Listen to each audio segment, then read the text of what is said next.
En esta tercera parte sobre el tema del Espíritu Santo vamos a mostrar unos cuantos textos, pero vais a ver que hoy no lo haremos directamente desde nuestras Biblias, sino que lo haremos todo en una desconexión en la cual no me veréis a mí, pero veréis todas las imágenes en PowerPoint, todos los versículos, todos los textos puestos allí uno detrás de otro, porque los he querido remarcar en ciertas palabras, en ciertos nombres, con algunos colores distintos, para que así sea más entendible lo que queremos expresar con todo este tema.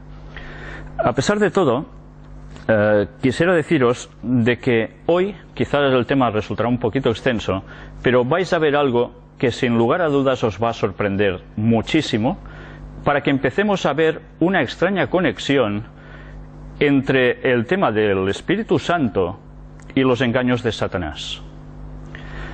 Bien, eso lo veréis en su momento, dentro de poco. Pero me gustaría, antes de nada, empezar haciendo una oración, como es habitual.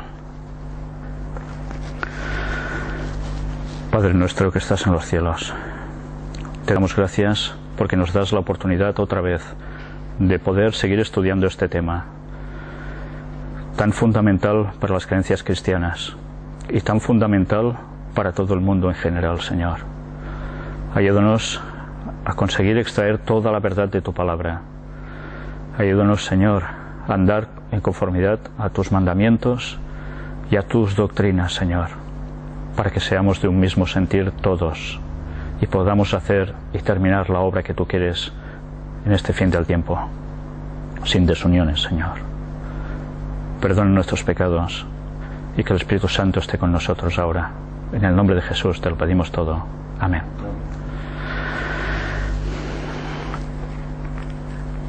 Quiero remitiros a un texto para dar inicio a este tema de hoy, que se halla en el libro de Segunda de Timoteo, capítulo 3, de los cuales vamos a leer unos últimos versículos que son del 14 al 17. Pero persiste tú en lo que has aprendido y te persuadiste, sabiendo de quién has aprendido, y que desde la niñez has sabido las sagradas Escrituras, las cuales te pueden hacer sabio para la salvación por la fe que es en Cristo Jesús. Toda la Escritura es inspirada por Dios y útil para enseñar, para redarguir, para corregir, para instruir en justicia, a fin de que el hombre de Dios sea perfecto, enteramente preparado para toda buena obra. Este texto nos habla claramente de que toda la Escritura es inspirada por Dios y nos sirve para corregirnos, entre otras cosas. Sirve para enseñar, para redarguir, para corregirnos, sabiendo de quién hemos aprendido y teniendo en consecuencia una claridad meridiana de las doctrinas bíblicas, sin las cuales, lógicamente, caeremos en algún error, y de un error podemos ir a otro error, y así sucesivamente, de una forma sutil, casi imperceptible, pero que Satanás sabe hacer las cosas muy bien. Este texto os lo he querido dejar como introducción, pero veréis que terminaremos con otro texto de Segunda de Timoteo, que está un poco antes, para terminar de comprender, además, qué nos está diciendo el apóstol con todo esto, a más de lo que hasta ahora nos dábamos cuenta. Bien, vamos a hacer ahora precisamente las imágenes en PowerPoint, en las cuales veréis todo lo que os quiero presentar hoy de un modo gráfico, para que además lo podáis ver con mucha claridad y no os queden dudas sobre todos los textos que iremos presentando y otras cuestiones que van a aparecer aquí. Vamos pues a pasar este PowerPoint. Veamos esta primera imagen en pantalla, que nos dice ya palabras hebreas claves. Este tema, para poderlo entender mejor, necesitamos llegar a comprender unas ciertas palabras hebreas que en nuestras Biblias aparecen traducidas de modos que a veces no nos pueden dar la claridad sobre ciertos textos. Vamos a ver cuáles son estas. Palabra Elohim, traducido como Dios en la versión de la Biblia Reina Valera, que es la que normalmente utilizamos nosotros aquí. Texto de Éxodo 20, versículos 2 y 3. allí se encuentra esta palabra. Es un texto en el cual muchas personas se basan para decir de que Dios es Dios y no hay Trinidad, no hay divinidad de tres personas. El texto nos dice: yo soy Jehová tu Dios, que se traduce de la palabra Elohim en hebreo, que te saqué de la tierra de Egipto, de casa de servidumbre. No tendrás dioses ajenos delante de mí. Fijaos que vamos subrayando las palabras Dios, dioses. Hemos visto aquí que Dios es la traducción de la palabra Elohim. Vemos abajo que aparece también una palabra dioses en plural, mientras dioses en singular. Aquí tenemos más explicación. Elohim también se traduce como dioses, que no son, no existen otros fuera de él, de Jehová. Nos estamos dando cuenta cómo se utiliza dos veces la misma palabra para decir en un lugar Dios en singular y en otra dioses en plural. ¿Cómo puede ser esto? Elohim tanto es el Dios bueno como los dioses malos o los dioses paganos, los dioses que Jehová no reconoce como dioses porque realmente no existen. Miremos qué nos dice la nueva concordancia Strong, precisamente hablando sobre Elohim. Arriba lo veis, está extraído directamente de esta enciclopedia, de esta concordancia. Abajo os lo he escrito un poco más claro, porque arriba, como hay ajustes de palabra que luego tenemos que buscar qué significan, pues vamos a verlo ya directamente abajo. Elohim o Elohim es plural, plural, plural.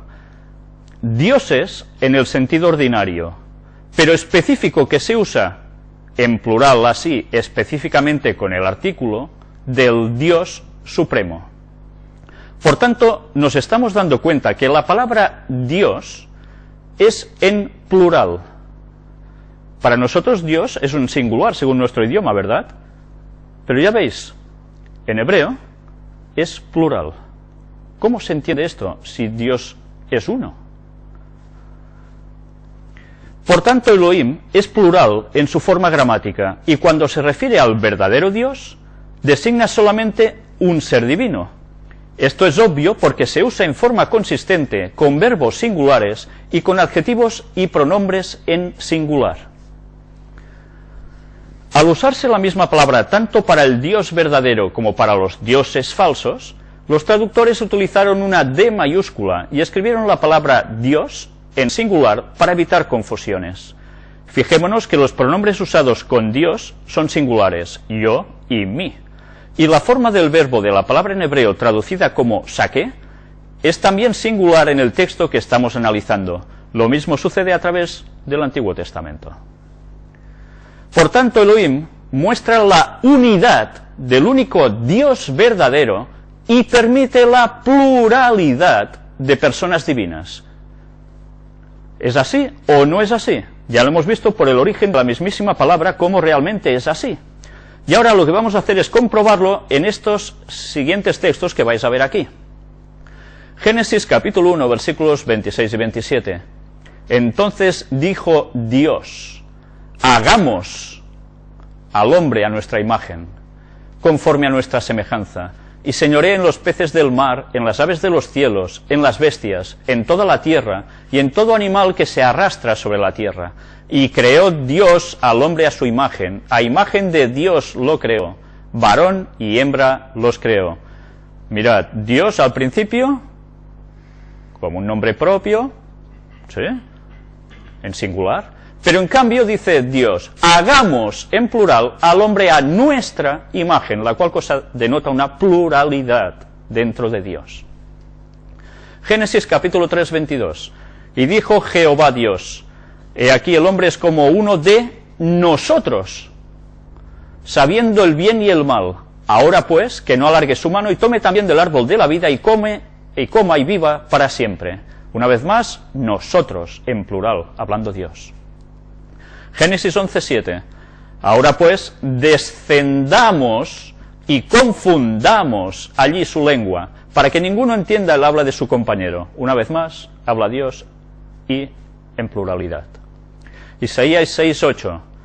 Después oí la voz del Señor que decía: ¿a quién enviaré y quién irá por nosotros? Entonces respondí yo, heme aquí, envíame a mí. Ya veis, una vez más, pluralidad. Esta expresión solo se encuentra en el Israel monoteísta. Ningún pueblo semítico politeísta la usa, solo en los escritos de los hebreos. Y ahora analicemos otra palabra, que también está en muchísima discusión. Nosotros leemos echad. Traducido como uno, hay otra palabra hebrea también traducida como uno, que es yachid. Ya veis que nosotros cuando decimos uno en nuestro idioma, uno es uno y ya está. Pero en el idioma hebreo se pueden utilizar dos palabras distintas para decir uno.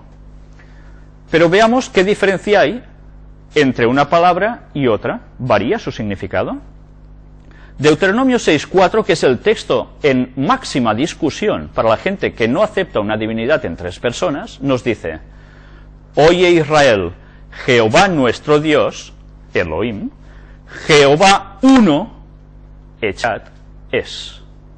El texto, si lo leo todo seguido, sin poner intercalaciones en medio clarificatorias, nos dice: Oye Israel, Jehová nuestro Dios, Jehová uno es. Cuando nosotros decimos o leemos este texto, automáticamente en nuestro cerebro de aquí nos viene el concepto de Jehová es uno. No hay más personas, es uno. Cuando nosotros vamos al original, en las palabras hebreas, hemos visto Elohim, que tiene pluralidad, y ahora vamos a ver que la palabra que se utiliza aquí para uno no es yachid, sino que es echad. Vamos a ver qué es. Yachid no permite una pluralidad dentro de algo singular, pero veamos la concordancia Strong para la palabra usada en este versículo, echad. Ya veis, yachid no permite pluralidad, es una sola unidad, de nada más, no se compone de nada más. Pero ahora veamos echad. La misma concordancia nos dice echad, también se escribe así, echad, se puede pronunciar, propiamente unido, es decir, uno. Propiamente unido, es decir, uno. Entonces, es lo que aquí nos pone, nos está refiriendo que viene a ser como una unidad dentro de algo, de un conjunto, por decirlo de algún modo, ¿no? Es como cuando vamos a las clases de matemáticas cuando somos niños, en el conjunto A está compuesto de tantos elementos, ¿verdad? Y es un conjunto. Pues más o menos, para entendernos, podríamos decir que este conjunto es Dios, pero está compuesto de tres elementos distintos. Ya lo iremos viendo aún más todo esto. Mirad que hemos extraído de Theological Workbook of the Old Testament, donde nos explica echad, pone énfasis en la unidad mientras reconoce diversidad dentro de esa unidad.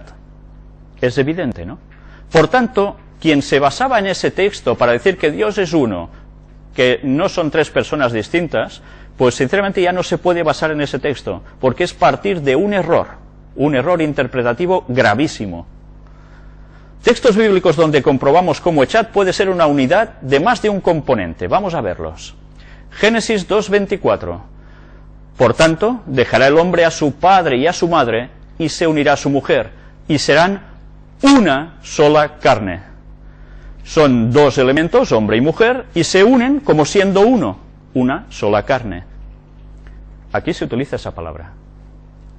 Génesis 11:6. Y dijo Jehová: He aquí el pueblo es uno, y todos estos tienen un solo lenguaje, y han comenzado la obra, y nada les hará desistir ahora de lo que han pensado hacer. He aquí el pueblo es uno. ¿Un pueblo de qué está compuesto? ¿De una sola persona? Difícilmente, ¿verdad? Normalmente son varias personas o muchas personas, pero se definen como uno. Génesis 34:16. Entonces os daremos nuestras hijas, y tomaremos nosotros las vuestras, y habitaremos con vosotros, y seremos un pueblo. Es una multitud, pero es un pueblo. Primera de Reyes 11:13. Pero no romperé todo el reino, sino que daré una tribu a tu hijo, por amor a David mi siervo, y por amor a Jerusalén, la cual yo he elegido. Una tribu está compuesta ¿de qué? De muchas personas. También es cierto, quiero volver aquí atrás, para decir de que también, ya habéis visto, que puede utilizarse una palabra para ser una pluralidad o no, pero comprobamos, como con todos estos textos, precisamente hay esta pluralidad dentro de una unidad. Dadas estas evidentes conclusiones, ahora entenderemos con toda claridad cómo aparece Dios compuesto de 3 personas en los siguientes textos, por poner unos ejemplos. Desde esta perspectiva, conociendo que Dios es una pluralidad dentro de la unidad, vamos a ver una serie de textos que nos lo van a mostrar. Isaías 48:16. Acercaos a mí, oíd esto. Desde el principio no hablé en secreto. Desde que eso se hizo, allí estaba yo. Y ahora me envió Jehová el Señor y su Espíritu. Cuando está diciendo, estaba yo, ¿a quién se está refiriendo? Jehová, ¿no? Luego vemos, y ahora me envió Jehová el Señor y su Espíritu. ¿Cómo? ¿Jehová el Señor envía a Jehová? ¿Os dais cuenta de lo importante que es ver cómo Jehová es un nombre que puede ser compartido por uno de los 3, 2 de los 3 o 3 de los 3? Mirad cómo aquí, ahora ya sabiendo que hay esa pluralidad, nos damos cuenta de que aparecen las personas de la divinidad. Mateo 3, 16, 17. Y Jesús, después que fue bautizado, subió luego del agua, y aquí cielos le fueron abiertos, y vio al Espíritu de Dios que descendía como paloma y venía sobre él. Y hubo una voz de los cielos que decía, este es mi Hijo amado en quien tengo complacencia. Una vez más aparecen Jesús, el Espíritu de Dios, el Espíritu Santo, una voz de los cielos, que es la voz de Dios Padre, y el Hijo, que es Jesucristo. Lucas 1:35, respondiendo el ángel le dijo, el Espíritu Santo vendrá sobre ti, y el poder del Altísimo te cubrirá con su sombra, por lo cual también el santo ser que nacerá será llamado Hijo de Dios. Una vez más, vemos 3 personas distintas en un mismo texto. Viendo lo anterior, ahora entendemos que no se está refiriendo a nada que sea esto. Son 3 personas distintas. Romanos 8, del 9 al 11. Mas vosotros no vivís según la carne, sino según el Espíritu, si es que el Espíritu de Dios mora en vosotros. Y si alguno no tiene el Espíritu de Cristo, no es de él. Pero si Cristo está en vosotros, el cuerpo en verdad está muerto a causa del pecado, mas el Espíritu vive a causa de la justicia. Y si el Espíritu de aquel que levantó de los muertos a Jesús mora en vosotros, el que levantó de los muertos a Cristo Jesús, vivificará también vuestros cuerpos mortales por su Espíritu que mora en vosotros. Una vez más nos damos cuenta de las 3 personas aquí. Romanos 14, 17 y 18. Porque el reino de Dios no es comida ni bebida, sino justicia, paz y gozo en el Espíritu Santo. Porque el que en esto sirve a Cristo agrada a Dios y es aprobado por los hombres. ¿No aparecen los 3 también? Pues sí. Romanos 15, del 13 al 19. Y el Dios de esperanza os llene de todo gozo y paz en el creer, para que abundéis en esperanza por el poder del Espíritu Santo.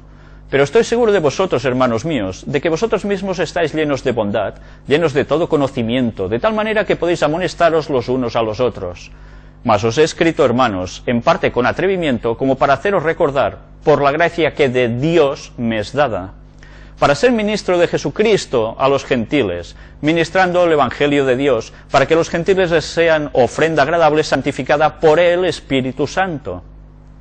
Tengo pues de qué gloriarme en Cristo Jesús en lo que a Dios se refiere, porque no osaría hablar sino de lo que Cristo ha hecho por medio de mí, para la obediencia de los gentiles, con la palabra y con las obras, con potencia de señales y prodigios en el poder del Espíritu de Dios, de manera que desde Jerusalén y por los alrededores hasta Ilírico, todo lo he llenado del Evangelio de Cristo. Una vez más, los 3 aparecen. Romanos 15, 30. Pero os ruego, hermanos, por nuestro Señor Jesucristo y por el amor del Espíritu, que me ayudéis orando por mí a Dios. Está claro, ¿no? 1 Corintios 2, del 1 al 5.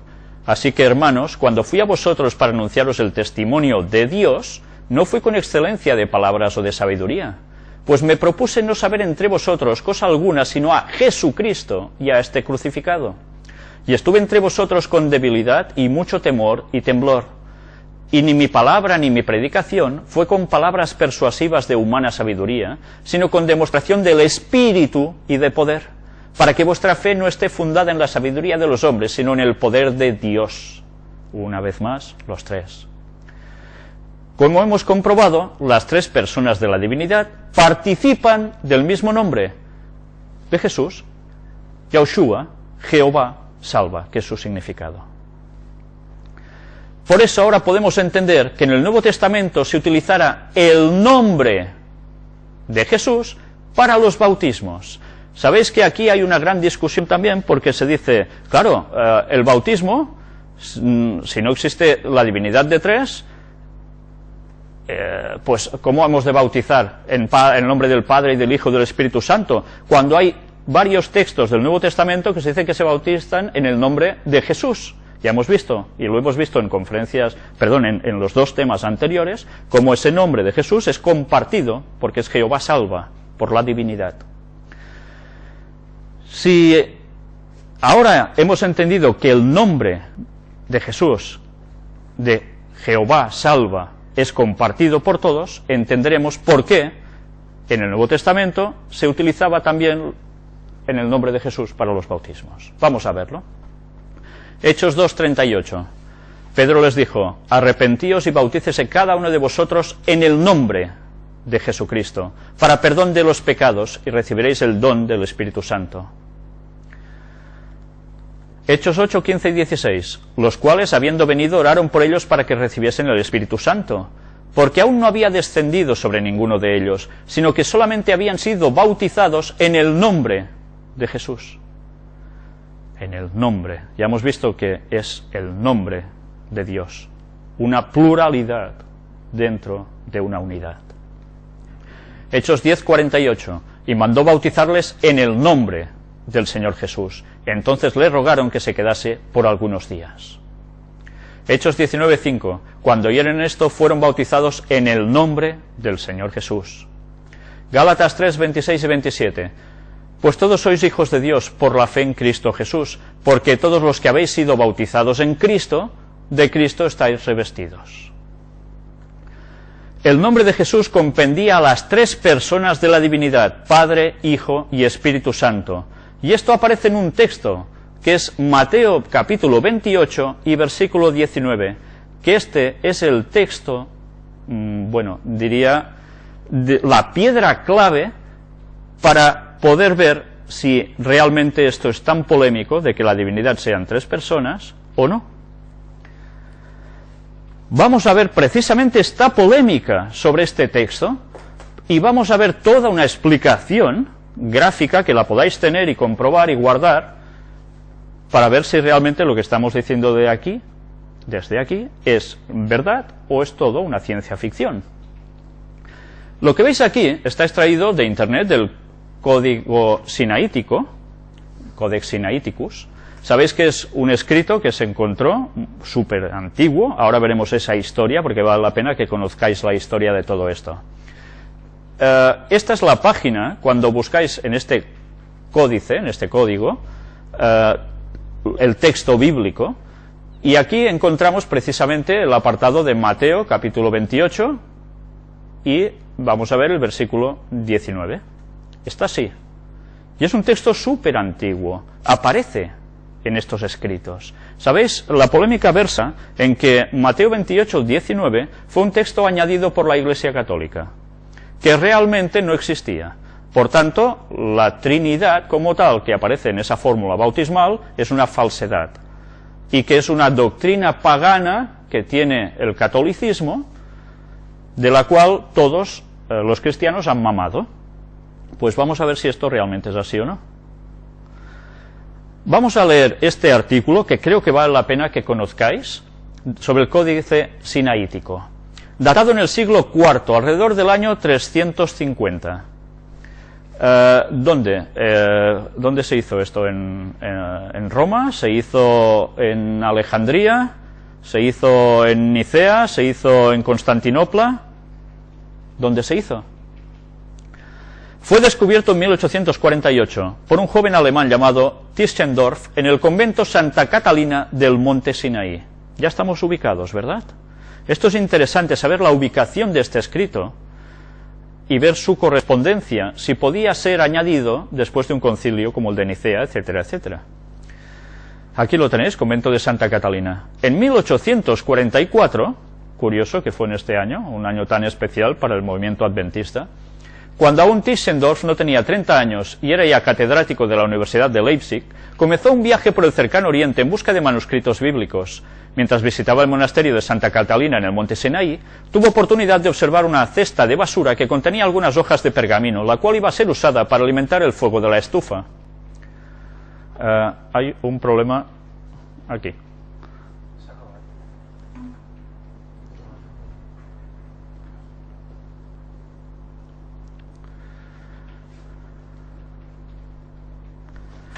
Bien, aquí tenéis a Tischendorf. Al examinarlas, comprobó que se trataba de una copia de la versión Septuaginta del Antiguo Testamento. Tischendorf logró retirar de la cesta no menos de 43 hojas, mientras los monjes casualmente le comentaban que 2 cestas iguales acababan de ser quemadas en la chimenea. Momentos más tarde, cuando le mostraron otras porciones del mismo códice, contenía todo Isaías y el libro cuarto de Macabeos. Él advirtió a los monjes que tales cosas eran demasiado valiosas para alimentar el fuego.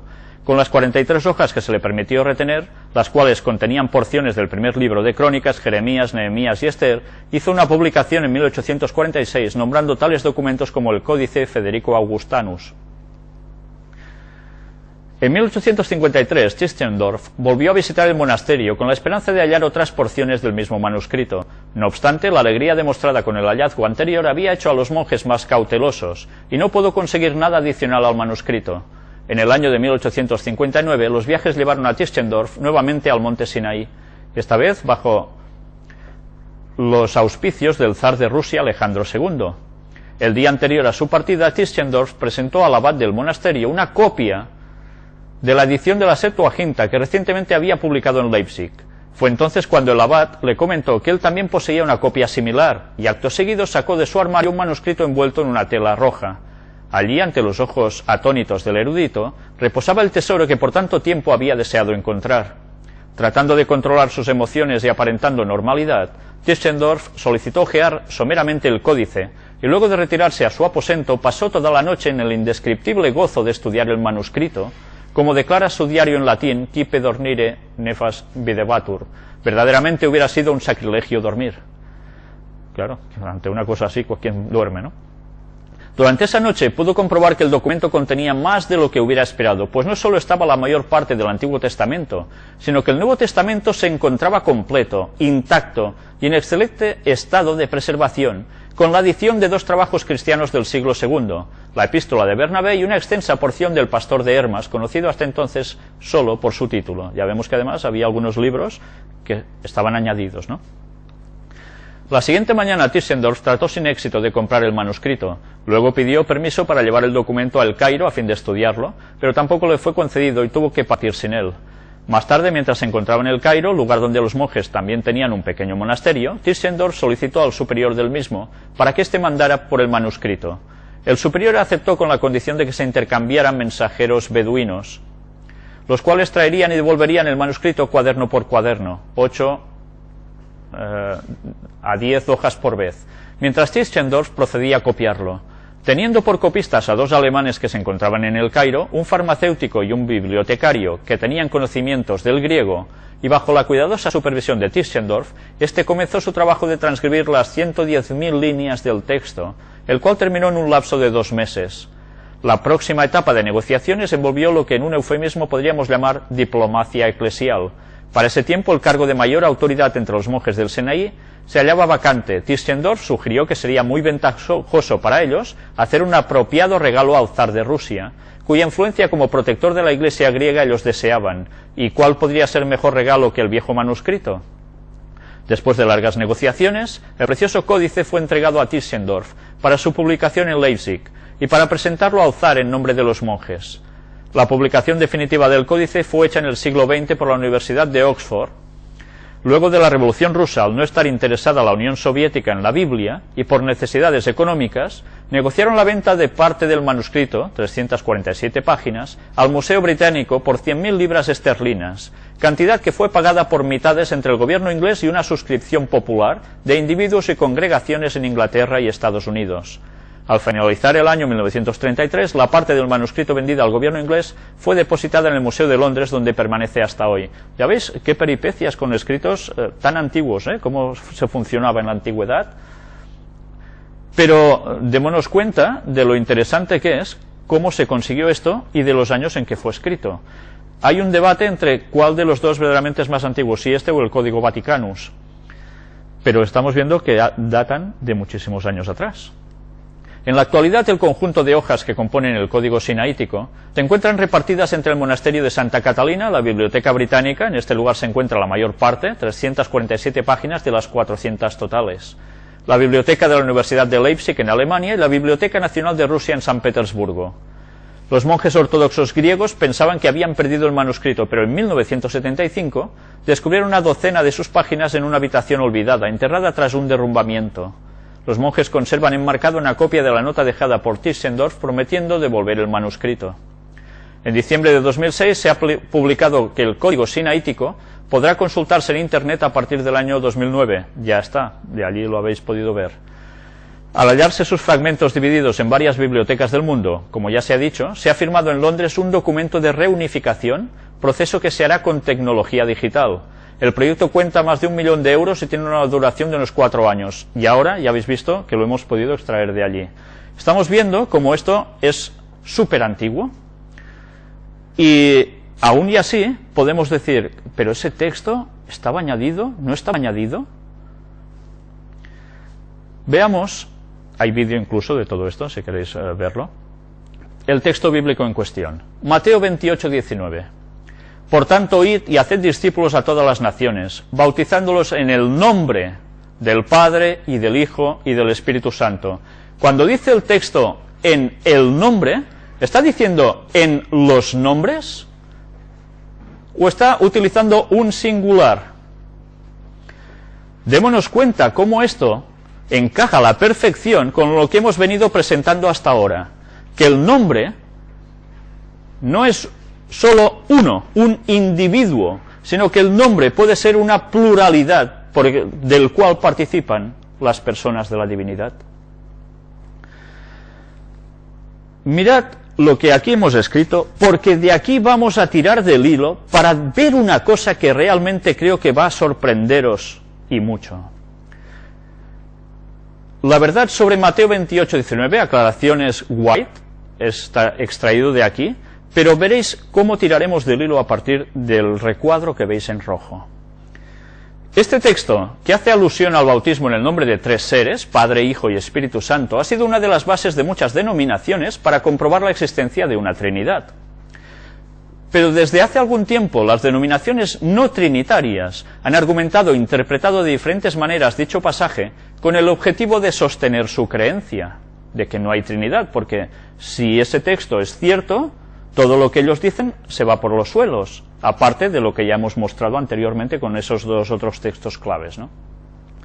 Mirad el origen de la controversia, porque esto va a ser clave. Víctor Paul Werthweil, fundador del Camino Internacional, una secta que niega la deidad de Cristo, la Trinidad, la salvación por gracia y la expiación, entre otras cosas, es el proponente que en su argumento niega la existencia de la fórmula bautismal de Mateo 28, 19, basándose en los escritos de Eusebio, padres de la iglesia de antaño, de la iglesia primitiva, y el falso evangelio de Shem Tov. ¿Habéis oído hablar del evangelio de Shem Tov? Pues prácticamente los antitrinitarios se basan en este evangelio, que ahora veremos qué es, para negar que la divinidad son 3 personas y que este texto está manipulado. Eusebio fue obispo de Cesarea y se le conoce como el padre de la historia de la Iglesia, porque sus escritos están entre los primeros relatos de la historia del cristianismo primitivo. Nació en el 275 y murió en el 339, después de Cristo.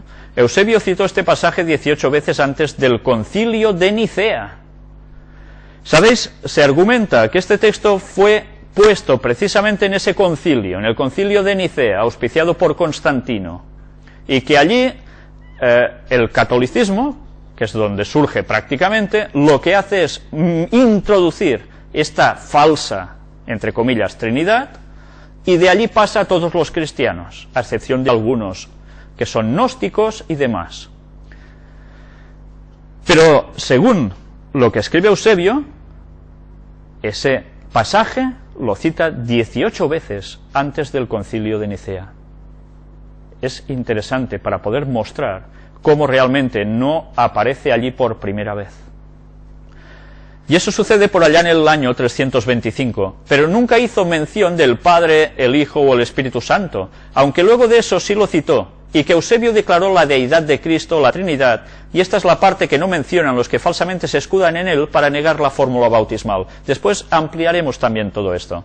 Pero ahora me interesa sobre todo que, aparte de la explicación que vais a ver ahora, que es básica, sobre lo de Shem Tov, que recordéis lo que veis en este recuadro en rojo, y principalmente esta primera línea. Luego veremos. La falsedad del Mateo de Shem Tov, de este Evangelio de Mateo. Una forma de interpretar Mateo 28-19 por parte de los antitrinitarios es la de argumentar que dicho pasaje está errado y que fue agregado por la Iglesia Católica, de la que dicen es la inventora de la doctrina de la Trinidad, y que creer en la legalidad de dicho pasaje es creer en las doctrinas de la Iglesia Católica. Lamentablemente, que hasta este punto lleguen muchos cristianos a argumentar que Mateo 28-19 es falso, solo en el afán de desmeritar este pasaje de las Escrituras para así sustentar sus ideas personales. Los antitrinitarios que desmeritan a Mateo 28 lo hacen basándose en los escritos de Shem Tov. Ahora vamos a ver.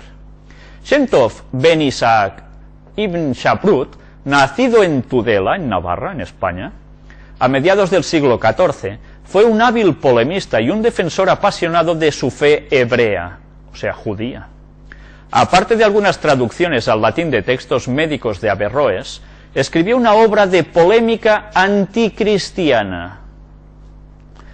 Eben Bojan, piedra de toque, concebida para ayudar a sus correligionarios en las frecuentes controversias religiosas de la época. Dicho tratado contiene la traducción al hebreo de extensos pasajes de los 4 evangelios. Shem Tov compiló el evangelio hebreo de Mateo en 18 manuscritos. Había mucha polémica en esa época, ya sabéis que había mucho debate religioso. Pues bien, él participó de esto, pero él era un judío conocedor de su doctrina y que creía en su fe, no en el cristianismo, era anticristiano. En la página oficial de Shem Tov se lee, aquí en inglés, si lo pasamos a cualquier traductor es obvio que el texto hebreo Mateo, contenidos en Bojan, aún no es el texto original hebreo, sino que Shem Tov copiado de un original y cambió el texto para adaptarlo a sus creencias. O sea, él copia del evangelio auténtico de Mateo, lo hace en su idioma y lo adapta a sus creencias. ¿Cómo fue escrito Mateo? ¿En griego o en hebreo? Esta gente se basa en que en hebreo se escribió originalmente y después se tradujo al griego, que es de la cual se tradujo en nuestras Biblias. No fue así, fue en griego, no en hebreo. Lo que fue en hebreo fue la copia que se hizo del griego, que es muy distinto. Luego veremos si esto que estoy diciendo es una tontería o no. Con esto podemos demostrar claramente la falsedad del Evangelio de Shem Tov sobre el pasaje en estudio. En los escritos de Shem Tov hallamos algunos detalles que no concuerdan con los escritos bíblicos. Y atención, ¿en qué detalles son? El texto de Mateo copiado por Shem Tov utiliza el nombre, en pasajes donde existen buenas razones para creer que Mateo en realidad empleó, en el idioma hebreo, ya sabéis, IHWH, que se traduce en nuestras Biblias como Yahvé o Jehová. El texto de Shem Tov, Jesús dijo en cuanto a Juan, en verdad les digo, entre los nacidos de mujer no se ha levantado ninguno mayor que Juan el Bautista. Así está en el escrito de Shem Tov. Sin embargo, omite las siguientes palabras de Yeshua, de Jesús. Mas el que sea de los menores en el reino de los cielos es mayor que él. O sea, las palabras de Jesús aquí, ¡pam!, desaparecen. Se halla en Mateo 11:11. Asimismo, hay muchas diferencias entre el texto hebreo existente de las escrituras hebreas pre-mesiánicas y la redacción del texto correspondiente de la Septuaginta griega. Shem Tov en Mateo 1:1 dice, generaciones de Yeshua, hijo de David, Mateo 1:1, en realidad dice generación de Jesús, el Cristo, hijo de David. Nuevamente notamos que el Evangelio de Shem Tov le quita a Jesús el ser el Cristo. Claro, es lógico. Si era judío y no aceptaban a Jesús como el Mesías, ¿cómo iban a ponerlo aquí? Porque se les desmonta la parada. Shem Tov, Mateo 1:18, habla diciendo nacimiento de Jesús. En verdad, Mateo 1:18 dice, y el nacimiento de Jesús, el Cristo. Nuevamente se omite que Jesús sea el Cristo o el Mashiach, el Mesías. Shem Tov, Mateo 1:21, llamará su nombre Yeshua, porque él salvará pueblos de sus iniquidades. Mateo 1:21 dice, en verdad, llamará su nombre Jesús, porque él salvará a su pueblo de sus pecados. ¿Ves cómo hay matizaciones que cabe destacar? La versión de Shem Tov es ambigua. Cualquiera salva pueblos, pero solo el dueño salva su pueblo. Shem Tov quita la autoridad de que Jesús es el dueño del pueblo, la cual lo hace su pueblo. Shem Tov, Mateo capítulo 2, versículo 1. Ellos vinieron a inclinarse a él. El texto en verdad dice, hemos visto en el oriente y venimos a adorarle. ¿Recordáis estas palabras de los magos de Oriente, no? Pues ya veis qué diferencia. Inclinarse a él es lo mismo que adorarle. Inclinarse, ¿qué hacían la gente entre ellos? Muchas veces como signo de respeto se inclinaban, pero no de adoración. En cambio, a adorarle es muy distinto, Se adora a Dios. Mateo 9:2, tus pecados te son perdonados. El texto es así. Shem Tov dice, por la fidelidad de Dios tus pecados han sido perdonados. Pero ¿por qué eran perdonados los pecados? ¿Quién perdonaba? Era Jesús. Jesús decía que tenía el poder de perdonar los pecados, ¿no? ¿Cómo cambia la cosa? La versión Shem Tov expone este acto ambiguamente como cualquier persona que se inclina ante un rey, lo que antes decíamos. La palabra griega original que utilizó Mateo significa postrarse y adorar. La versión griega expone el acto adorándole como a Dios. Muy distinto. Shem Tov, Mateo 11:2, trabajo de Yeshua. Mateo 11:2 dice hechos de Cristo. ¿Cristo qué es? Mesías. ¿Cómo cambia, Ya no es de Jesús, es de Mesías. La versión Shem Tov nuevamente emite la palabra Cristo y en su lugar pone simplemente el nombre de Jesús en hebreo. Shem Tov, Mateo 12:6, el santuario mayor de él. En verdad el texto dice, uno mayor que el templo está aquí. Se refería a él mismo, a Jesús. Claro. La versión de Shem Tov es confusa, pero definitivamente no dice claramente, como lo dice el griego, que Jesús es mayor que el templo. Shem Tov, Mateo 28:19, dice, vayan con ellos. En verdad dice, por tanto, id y doctrinad a todos los gentiles, bautizándolos en el nombre del Padre, y del Hijo y del Espíritu Santo. Esto se lo comió. Claramente podemos ver que Shem Tov removió gran parte de este versículo. En el Evangelio de Shem Tov Jesús no habla del bautismo. Los antitrinitarios solo se enfocan en la parte del nombre trino, pero no se dan cuenta que no hay bautismo, y mucho menos se le ordena a los apóstoles a que evangelicen a los gentiles, la cual es la razón por la cual el verdadero libro de Mateo fue hecho en griego para los gentiles. Shem Tov, Mateo 28:20, y observen todas las cosas que yo comando por siempre. En verdad dice, enseñándoles que guarden todas las cosas que os he mandado, y he aquí yo estoy con vosotros todos los días hasta el fin del mundo. Amén. Anda que no cambia. Jesús prometió que estaría con todos nosotros hasta el fin del mundo. Shem Tov omite estas palabras. Y eso era de esperarse porque él era un anticristiano. Shem Tov dice en Mateo 9:23, y llamarás su nombre Emmanuel, que traducido es Dios con nosotros. No es necesario interpretar en un escrito hebreo lo que significa una palabra hebrea, ¿o no? Si él escribió así, ¿por qué tiene que interpretar así? Es que no cuadra para nada, ¿os dais cuenta? Hay detalles que son más que obvios para ver que era un auténtico fraude. Sabemos que los judíos en general no creen en la divinidad de Jesús y que por lo tanto es obvio que Shem Tov modificara lo que él dice que era el original. Bien, ahora aquí yo haría una paradita para recordar cómo precisamente en escritos judíos se habla e incluso, bueno, se citan palabras referente a ellos de cómo si es necesario mentir para que las cosas vayan por su camino, pues que eso está bien. Pero bien, eso ya es otra historia. Los antitrinitarios que se basan en las ideas de Shentov solo creen lo que les conviene de este personaje, pero no se han puesto a buscar y no reconocen que no existe un solo escrito original hebreo del libro de San Mateo, y solo existen traducciones del griego al hebreo. Los escritos más antiguos existentes, sinaítico, alejandrino, sinaítico es lo que hemos visto antes, todos ellos están en griego, y que un libro escrito por Mateo en hebreo no existe, y lo que se ve en algunos versículos son araísmos que son muy comunes en los 4 evangelios. Fuentes históricas sobre San Mateo en hebreo.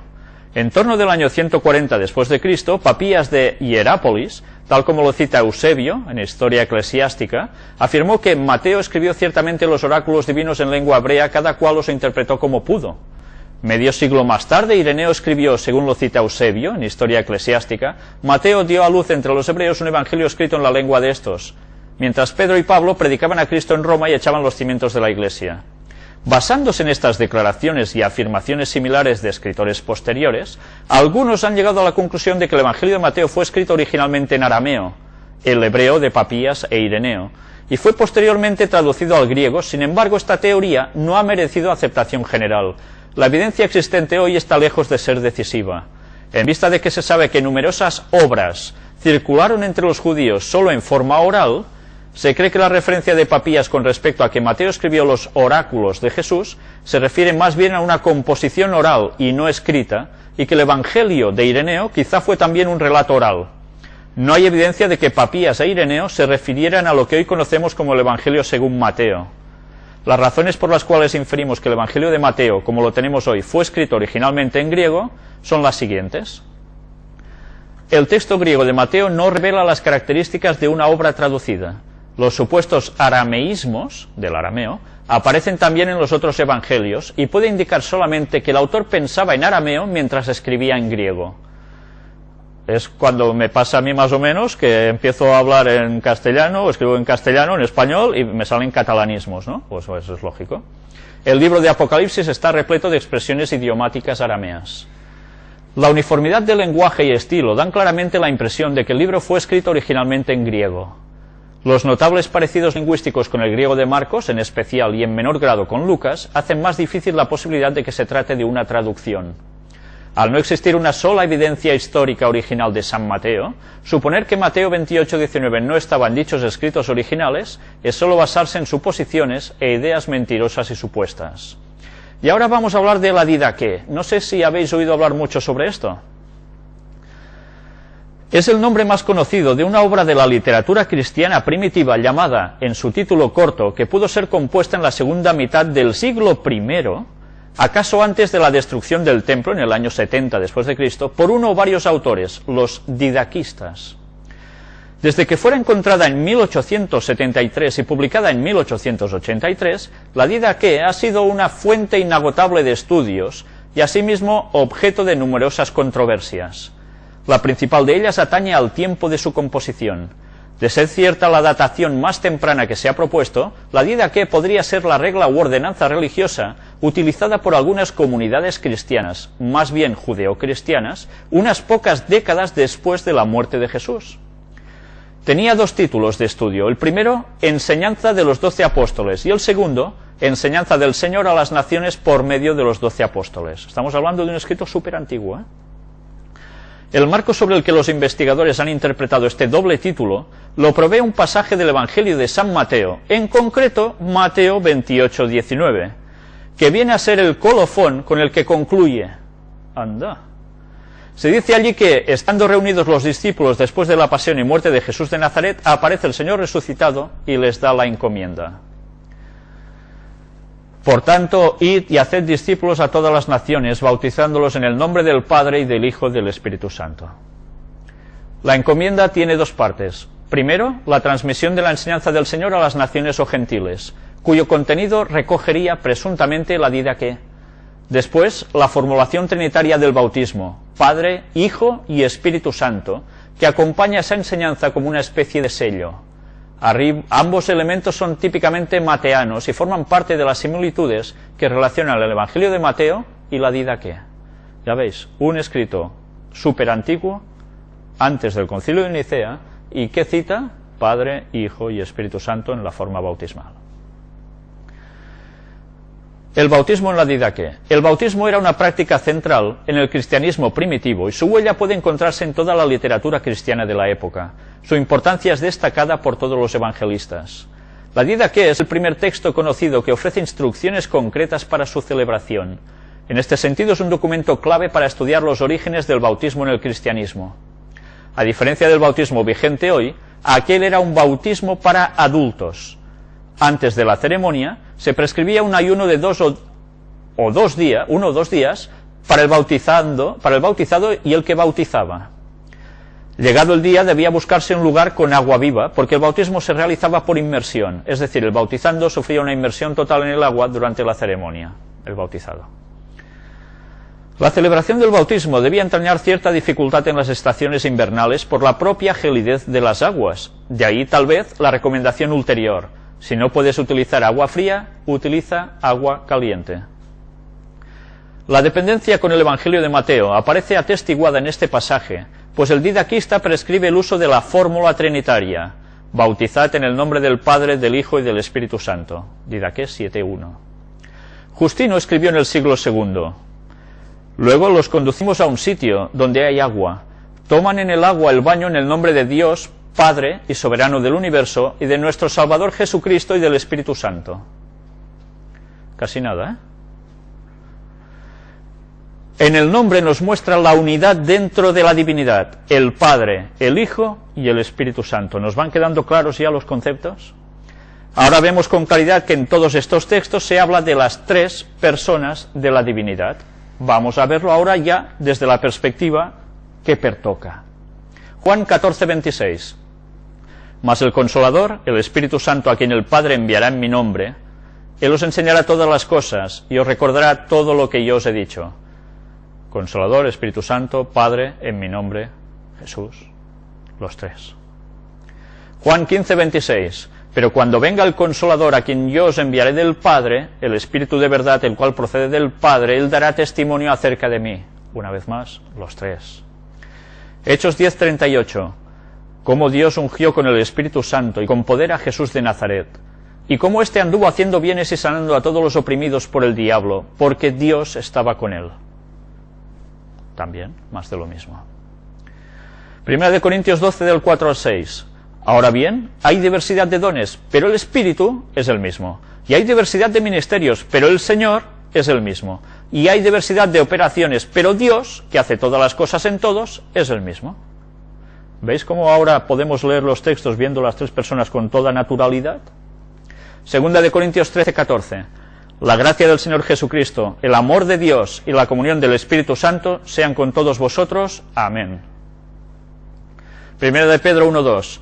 Elegidos según la presciencia de Dios Padre, en santificación del Espíritu, para obedecer y ser rociados con la sangre de Jesucristo. Gracia y paz os sean multiplicadas. Una vez, claro, otra vez. Judas 20 y 21. Pero vosotros, amados, edificando sobre vuestra santísima fe, orando en el Espíritu Santo, conservaos en el amor de Dios, esperando la misericordia de nuestro Señor Jesucristo para vida eterna. Pero ahora vamos a hablar del engaño de Satanás. Antes os he dicho, memorizad ese recuadro en rojo del cual vamos a tirar del hilo. Pues ahí lo tendremos. Pero antes, mirad que escribe Ellen White en Profetas y Reyes, en este libro suyo, que tiene unas auténticas maravillas que cuando menos te lo piensas, como en todas partes, ¡pum!, te aparece algo impresionante. No creáis que os voy a sacar las citas donde Ellen White habla de las tres personas de la divinidad. No, esas van a venir en próximo tema. Pero la que vais a ver ahora, atención a lo que vais a ver ahora. Empezamos leyendo aquí. Había visto que Dios había dado al apóstata Israel terribles evidencias de cómo considera a los que desechan las obligaciones de su ley. Página 156. Ococías había obrado como si esas pavorosas realidades fuesen cuentos ociosos. En vez de humillar su corazón delante del Señor, había seguido a Baal y por fin se había atrevido a realizar su acto más audaz de impiedad. Lleno de rebeldía y negándose a arrepentirse, murió Ococías, conforme a la palabra de Jehová que había hablado Elías. La historia del pecado del rey Ococías y su castigo encierra una amonestación que nadie puede despreciar con impunidad. Atención, Tal vez los hombres de hoy no tributen homenaje a dioses paganos, pero miles están adorando ante el altar de Satanás, tan ciertamente como lo hacía el rey de Israel. El espíritu de idolatría abunda en el mundo hoy, aunque bajo la influencia de la ciencia y la educación, ha asumido formas más refinadas y atrayentes que las que tenía en el tiempo, cuando Ococías quiso consultar al dios de Cron. ¿El dios de Cron? ¿Quién era el dios de Cron? Bueno, ya os lo digo ahora, y también lo mostraremos en las puertas dimensionales. Era un extraterrestre. ¿Cómo? ¿Un extraterrestre? Sí, un extraterrestre, porque venía no de este mundo, pero no venía de otro planeta, sino que era un ángel caído. Luego veremos también esto, ya en su momento esta tarde, si Dios quiere. Cada día aumentan las tristes evidencias de que disminuye la fe en la segura palabra profética y que en su lugar la superstición y la hechicería satánica cautivan muchos intelectos. ¿Veis bajo qué conceptos lo está presentando lo que ahora vais a ver? ¡Ay, madre! Hoy los misterios del culto pagano han sido reemplazados por reuniones y sesiones secretas, por las obscuridades y los prodigios de los médiums espiritistas. Las revelaciones de estos médiums son recibidas con avidez por miles que se niegan a aceptar la luz comunicada por la palabra de Dios o por su espíritu. Los que creen en el espiritismo hablan tal vez con desprecio de los antiguos magos, pero el gran engañador se ríe triunfante mientras ceden a las artes que él practica en una forma diferente. ¿Os habéis fijado que está hablando de aquí de espiritismo en general? Lo que estamos tratando en el tema de puertas dimensionales, y diréis, ¿y qué tiene que ver esto con lo que estamos tratando sobre el Espíritu Santo? Bueno, aquí ya ha dicho algo. Miles que se niegan a aceptar la luz comunicada por la palabra de Dios o por su Espíritu, sucumben. Mirad qué pone ahora.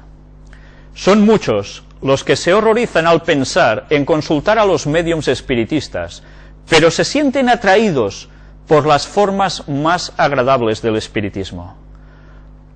Otros son extraviados por las enseñanzas de la ciencia cristiana y por el misticismo de la teosofía y otras religiones orientales. Diréis, ¿y qué? ¿Y qué? Ahora sí que veréis y qué. Mirad, nos dice ciencia cristiana, en mayúscula, está definiendo una denominación, con un tipo de creencias, Pero después también nos habla de misticismo de la teosofía. ¿Os acordáis de Madame Blavatsky, etcétera, masones de grado 33, que hablaron sobre todas las creencias orientalistas puestos en el movimiento de la nueva era, que tanto está difundiéndose por todas partes? Helen White hablaba de la teosofía. Increíble, Pero nosotros no solo vamos a hablar ya de teosofía, eso ya lo tratamos en nuestros temas del gran engaño. Vamos a hablar sobre la ciencia cristiana que ella cita aquí y que conecta automáticamente con el espiritismo y el culto. ¿A quién? A Satanás. Caer en idolatrías bajo falsos conceptos. Mirad ahora lo que vais a ver. El camino internacional. Diréis, ¿esto qué es?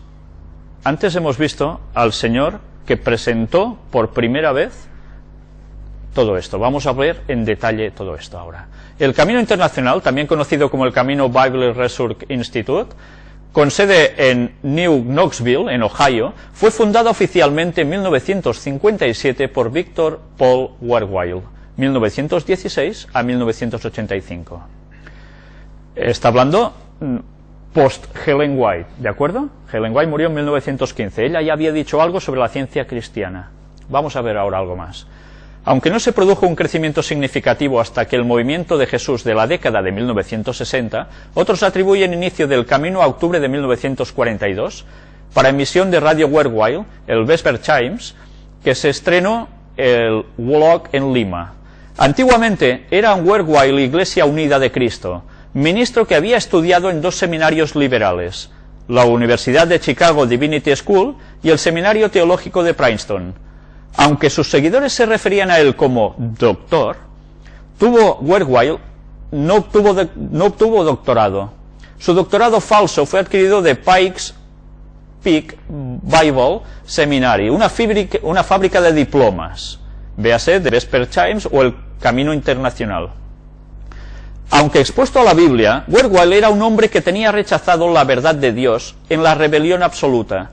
Dejando a un lado la Biblia, Wierwille ejerce discernimiento muy poco en aprender de los demás, aceptar fácilmente las enseñanzas de los místicos itinerantes, ciencia cristiana y espiritistas. Estamos viendo que la persona que sacó de nuevo a flote el concepto antitrinitario estuvo extrayendo de los místicos itinerantes y de la ciencia cristiana y espiritistas esas creencias. ¿Sí? Vamos a ver más cosas aún. Aquí lo tenéis. Tenéis todo su historial. Vamos a verlo. Se crió y después ordenado por la Iglesia Evangélica y Reformada, que luego fue antecesora de la Iglesia Unida de Cristo en 1941, todo lo que estudió, etcétera, etcétera.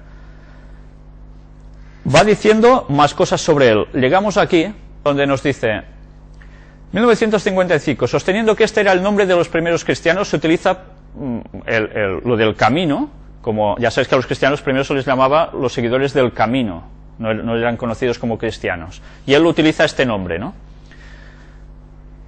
Más tarde se convirtió en el nombre oficial del Camino Internacional. Wierwille, autor de varios libros que se imprimen, como The Way International, American Christian Press, organización que publica, un libro era Jesucristo no es Dios, en el cual se dirigió a su creencia de que Jesucristo es el unigénito Hijo de Dios y Mesías, pero no una persona del Dios cristiano o un ser preexistente. ¿Qué se está diciendo actualmente?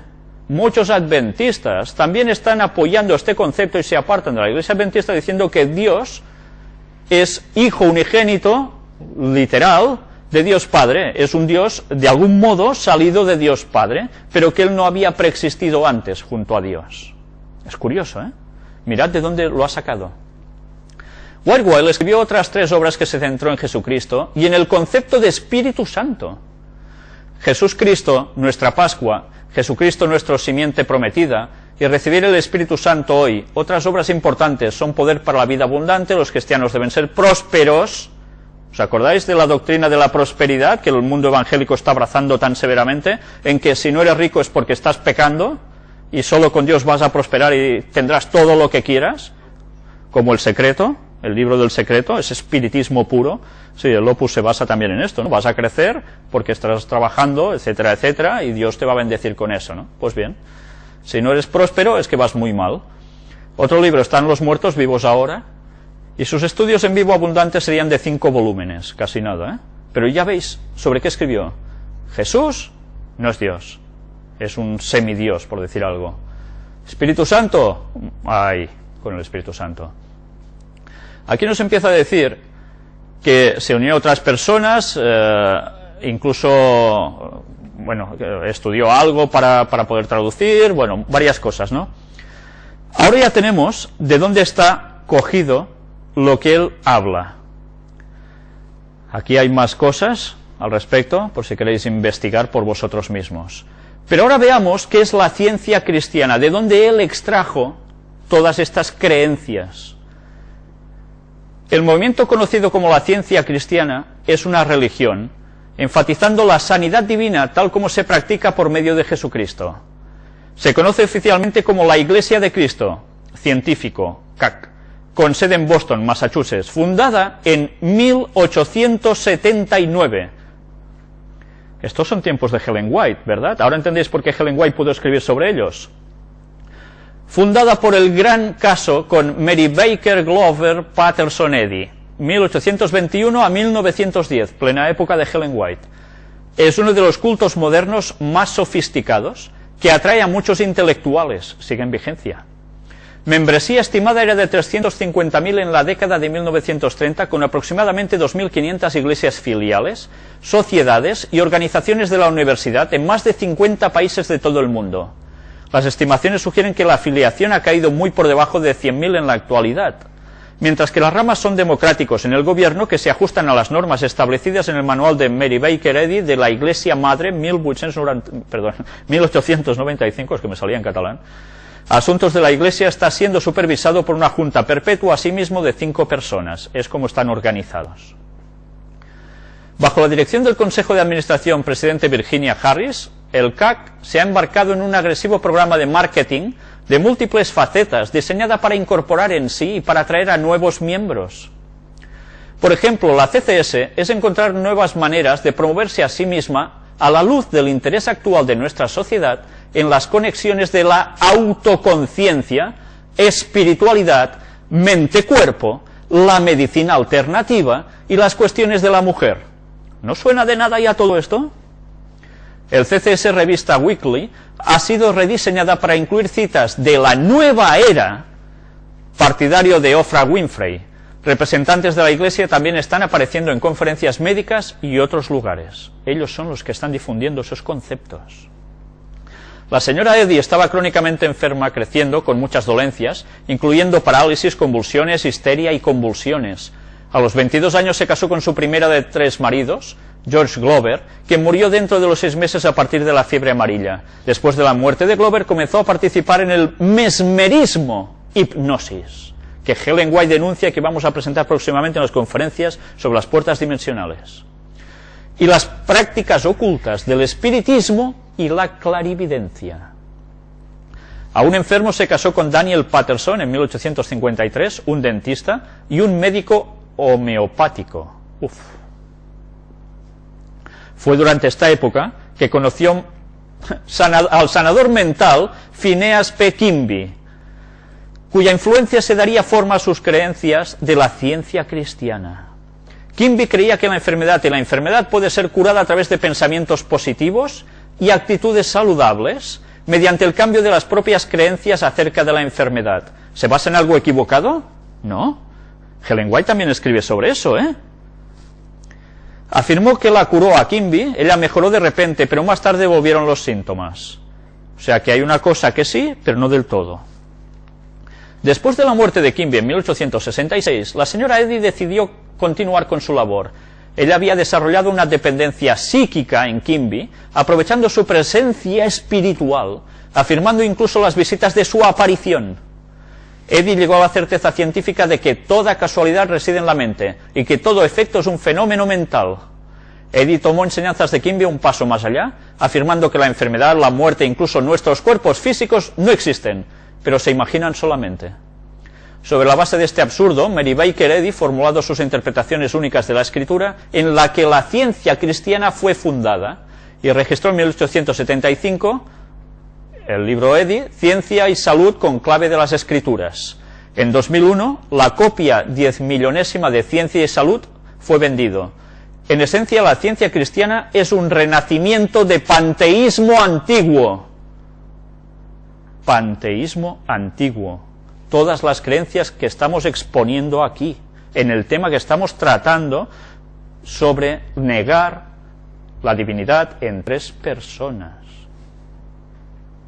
Y todo lo que se atañe con hipnosis, curaciones, etcétera, etcétera.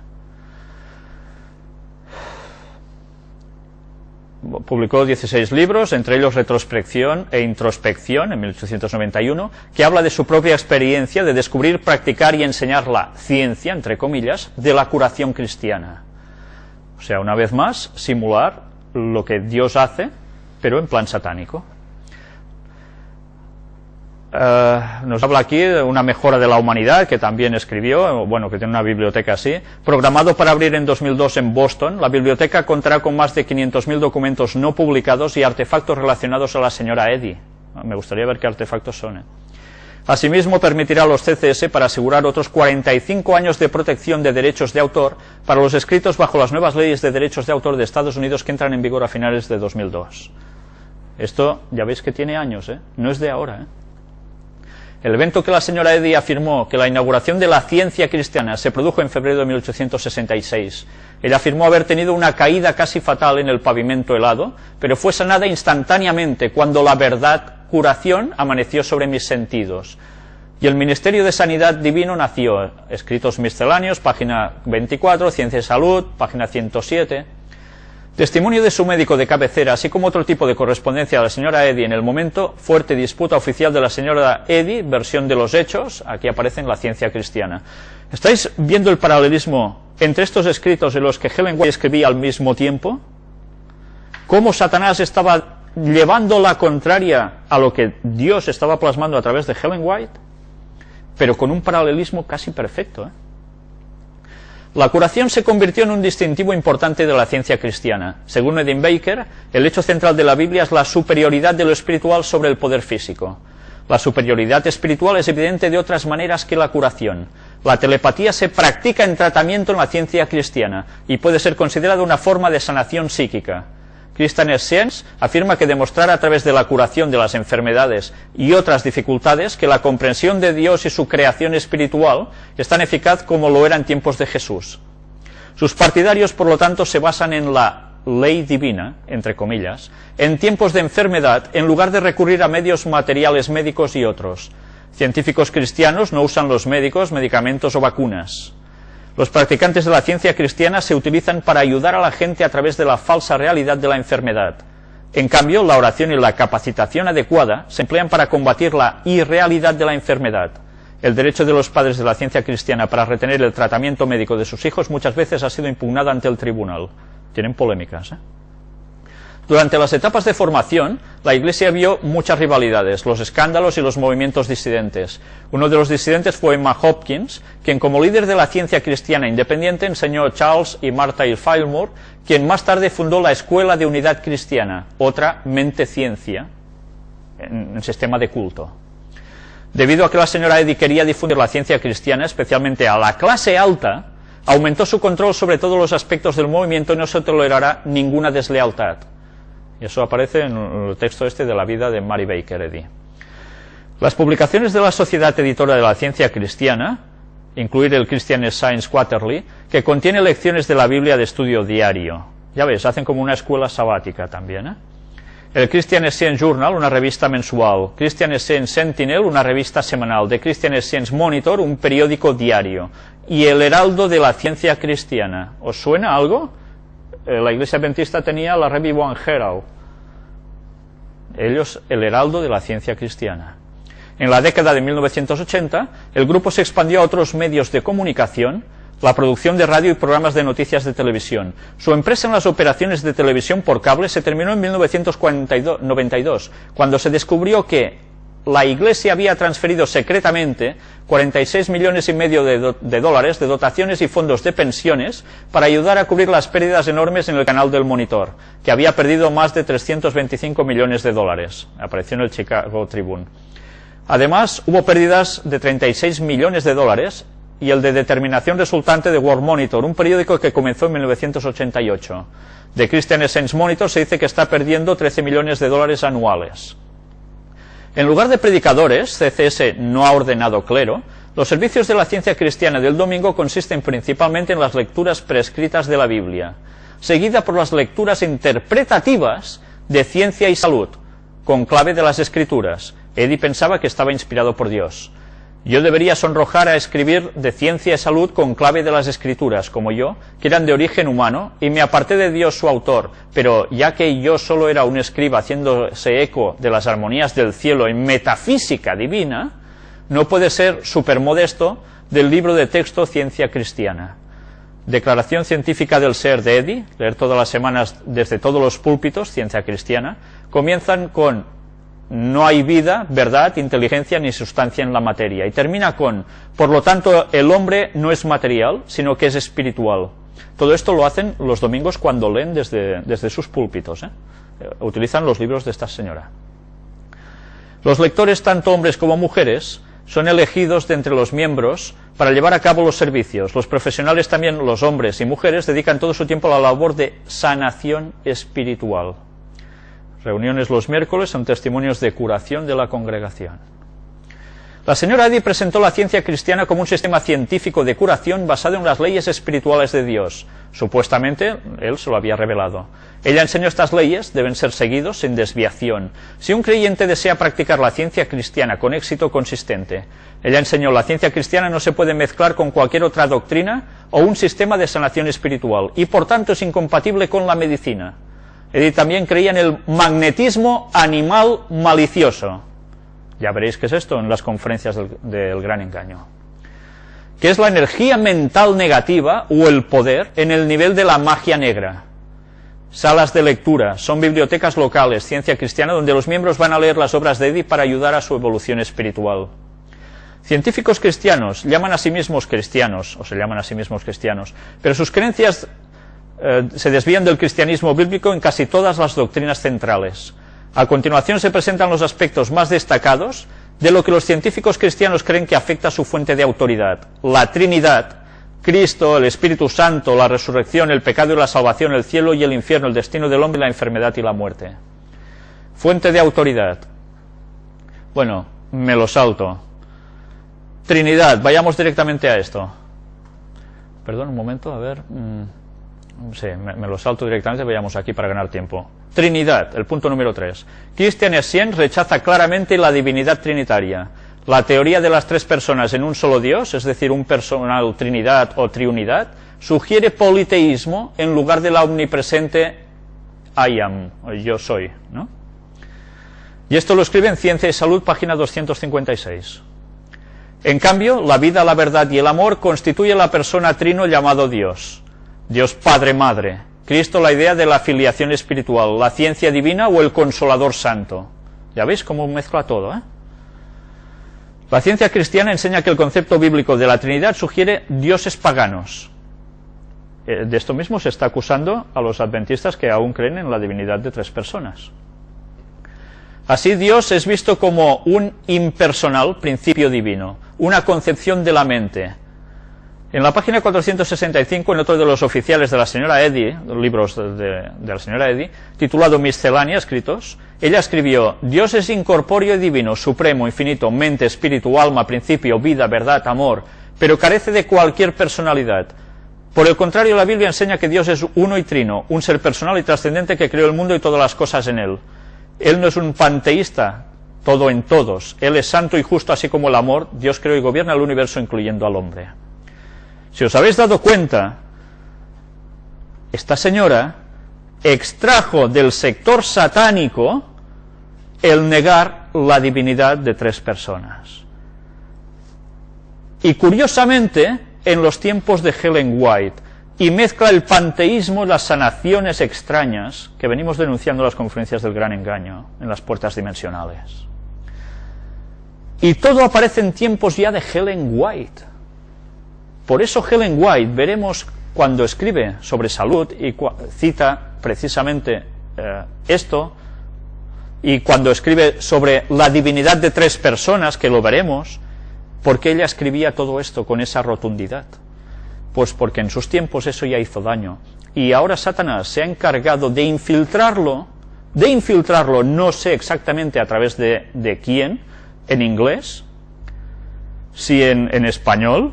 Evidentemente ha habido un señor que se ha encargado de tirar por tierra la divinidad de tres personas, y era un señor argentino, que ha roto la iglesia adventista tanto como ha podido, y aún se va a romper más. Pero todo esto surge del lugar satánico, no de la creencia auténtica bíblica. ¿Sabéis? A veces dicen, es que siempre terminas hablando sobre sociedades secretas, sobre masonería, sobre espiritismo, etcétera, etcétera. Pero es que todo va relacionado. Todo lo está trabajando Satanás por detrás para apartar al pueblo de Dios de la auténtica verdad. Y está colando como si eso fuera ensalzar la auténtica verdad bíblica. Jehová es el nombre compartido por la divinidad. Salmos 45, 6 y 7. Tu trono, Dios, es eterno y para siempre. Cetro de justicia es el cetro de tu reino. Has amado la justicia y aborrecido la maldad, por tanto te ungió Dios, el Dios tuyo. Está hablando de Dios, tu trono, y te ungió Dios. Habla de Jesús y habla de Dios Padre con los mismos términos. Jehová.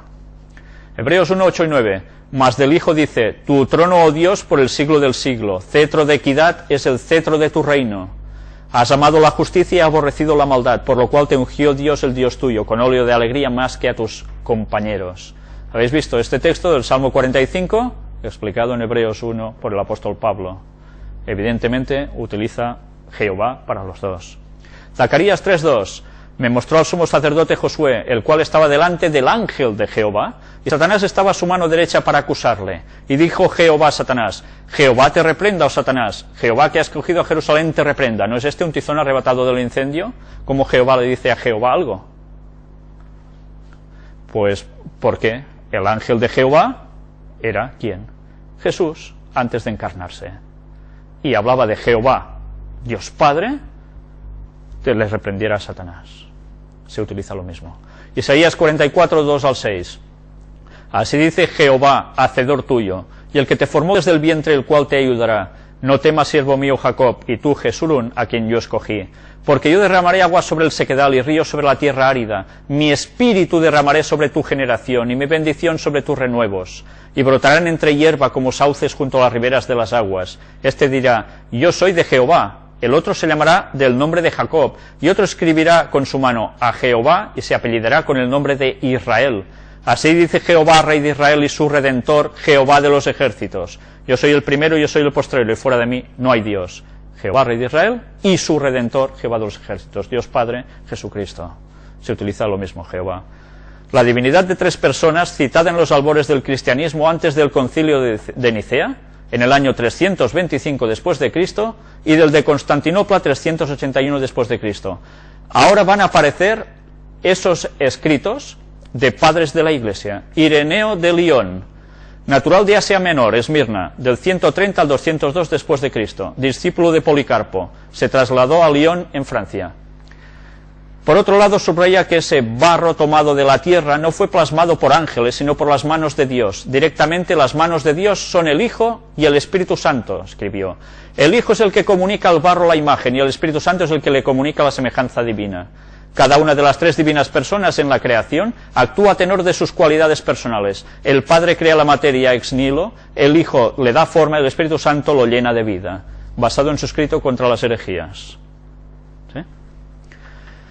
Clemente de Alejandría, nacido en Atenas, 150 al 213 después de Cristo, discípulo de Panteno en Alejandría, donde le sucedió como obispo a su muerte. En el año 202 tuvo que huir a causa de la persecución de Séptimo Severo. Conclusiones sobre sus escritos. Enseñó que en la cabeza de Dios había tres términos. Algunos críticos dudan de que los distinguiera como personas, pero una lectura cuidadosa prueba que lo hizo. El segundo término de la Trinidad es la palabra. Focio creía que Clemente enseñaba una pluralidad de palabras, pero en realidad Clemente simplemente dedujo una distinción entre el inmanente atributo de la inteligencia del Divino Padre y la palabra personal que es el Hijo. El Hijo es eternamente engendrado y tiene los mismos atributos que el Padre. Solo hay un Dios. De hecho, hasta aquí Clemente empuja su concepto de unidad, de manera que parece aproximarse al modalismo. Y sin embargo es un editor tan suelto que en todas partes se encuentran inquietantes restos del error opuesto de subordinacionismo. Aunque estas pueden ser explicadas, de hecho necesita ser juzgado más que los escritores en general, no por una frase aquí o allá, sino por el sentido general de su enseñanza. Dice del Espíritu Santo muy poco, y cuando se refiere a la tercera persona de la Trinidad se adhiere estrictamente a la Escritura. Ya veis cómo hablaban también de tres. Tertuliano de Cartago, nació en Cartago, del 160 al 220. A los 40 años se hizo cristiano en Roma, tuvo formación legal y expuso su teología divorciado de los grandes filósofos griegos. Presentó una argumentación práctica y no especulativa. Enseñaba que Dios era el Creador, Jesucristo el Hijo de Dios y el Espíritu Santo una persona divina. Combatió a Praxeas y escribió: Praxeas sirvió al diablo en Roma de dos modos, expulsando la profecía e introduciendo la herejía, echando al Espíritu y crucificando al Padre. Escrito, extraído contra Praxeas. Para él, Dios es una sustancia y tres personas, y todo esto es anterior al concilio de Nicea. Tertuliano de Cartago, los tres son uno, por el hecho de que los tres proceden de uno por unidad de sustancia, versus Praxiam 2. Orígenes de Alejandría, discípulo de Clemente. Demetrio, obispo de Alejandría, le dio a los 18 años la tarea de preparar a los catecúmenos para el bautismo. Se transformó en un genio de la enseñanza, murió como resultado del martirio de Decio en el siglo III a los 72 años. Para Orígenes, nada que difiera de la tradición de los apóstoles y de la Iglesia ha de aceptarse como verdadero. De Principiis, prefacio 2. Esa tradición incluye: hay un solo Dios creador, Jesucristo es el Hijo de Dios, que aún encarnado siguió siendo Dios.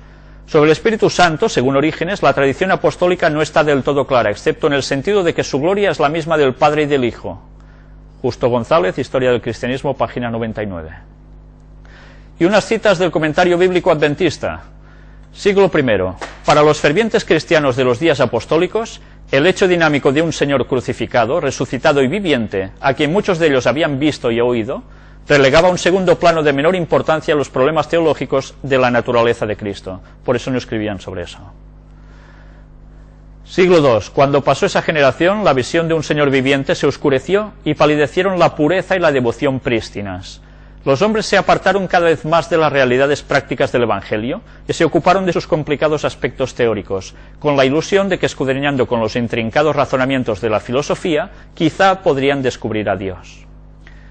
En el siglo II comenzaron a introducirse en el cristianismo distintas filosofías que influyeron en el pensamiento cristiano acerca de la divinidad. El docetismo, las teorías de Marción, el gnosticismo, el triteísmo, el unitarismo, el modalismo de Sabelio, y aún antes de todo esto. En los primeros 2 siglos, los cristianos tuvieron muchos problemas para armonizar las evidencias bíblicas de la existencia de 3 personas y un solo Dios. Era claro que la Biblia parecía revelar a Dios como ambos, como uno y como 3, pero nadie durante el siglo II pudo encontrar una forma de expresar la plena complejidad revelada en la Escritura. Wyden, Moon y Riff en el libro La Trinidad. El canon. Antes del problema con Marción, los cristianos tenían por escritura los libros sagrados de los judíos en la versión griega, Septuaginta, algunos de los evangelios y cartas apostólicas.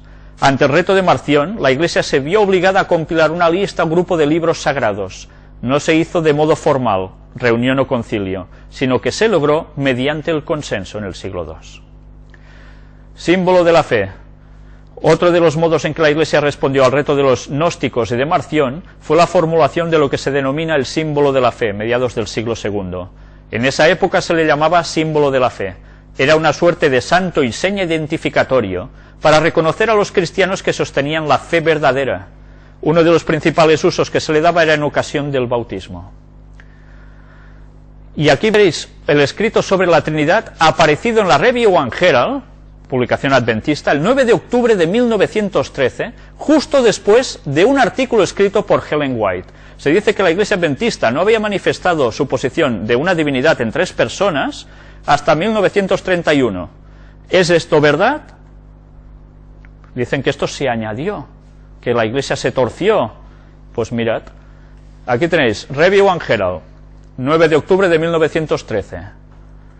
¿Qué aparece en este artículo? Si os fijáis aquí, en la primera columna, hacia la mitad, por encima de este subtítulo negro que encabeza otro artículo, firmado por Ellen White. Después, ¿qué es lo que viene después del artículo de Ellen White? Aquí lo veis más ampliado. The Message for Today. ¿Y cuál es ese mensaje que aparece después del escrito de Ellen White? Mirad el punto número 1. Habla sobre la Trinidad y la da por cierta, divinidad de 3 personas.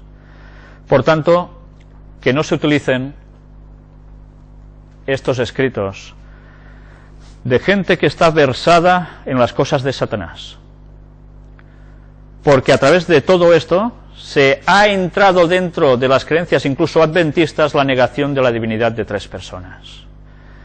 Esto debería hacer pensar a todas las personas que están negando la divinidad de 3 sobre todo esto, porque realmente se están introduciendo en la manipulación de Satanás.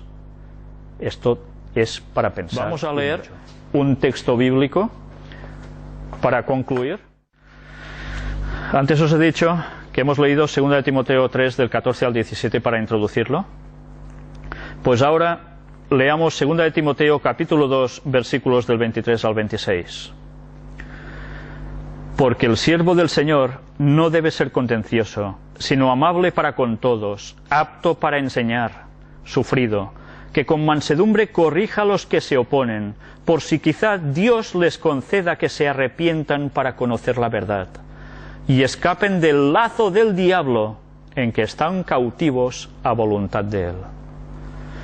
Este debe ser nuestro objetivo, corregir cuando las cosas no son o se expresan como realmente están en la Biblia. Porque, a ser posible, si Dios quiere, y ellos sobre todo quieren, puedan cambiar el error doctrinal en el que están y que está haciendo partir al pueblo de Dios tanto como pueden. Esto no va a terminar aquí, va a haber continuación sobre el tema del Espíritu Santo. Creo que hasta aquí, tanto en la Biblia como en la historia, ha quedado plasmado que verdaderamente la divinidad son tres personas.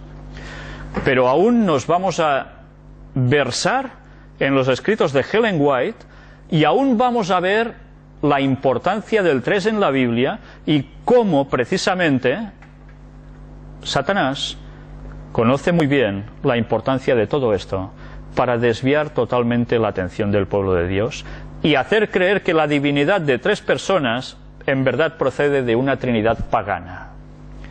Grave error que algunos están tragando por desgracia. Si Dios quiere, vamos a desmentir rotundamente todo esto y mostraremos las cosas como son. Me gustaría terminar esta tercera parte con una oración también.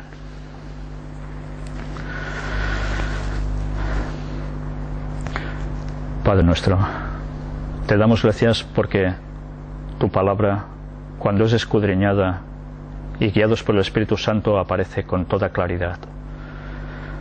Ayúdanos, Señor, a saber defender lo que tú dejaste plasmado aquí, a través de tus santos profetas y apóstoles.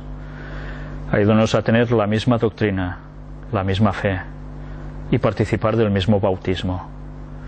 Y a saber detectar estos engaños de Satanás, que estos últimos días está apretando tanto como puede y más aún lo va a hacer. Gracias porque nos advertiste de ello. Y gracias porque nos das la luz y el conocimiento para ir detectando lo que Satanás está haciendo. Y sabemos que aún hace mucho más que aún no percibimos. Pero, Señor, te queremos pedir que tú nos ayudes a conocer estas artimañas de Satanás, para saber distinguir la verdad del error, y para que tu pueblo sea uno. Y juntos digamos las cosas como son, para que más personas vengan a ti y puedan ser salvas en estos últimos tiempos. Ayúdanos a no permitir que Satanás nos desuna.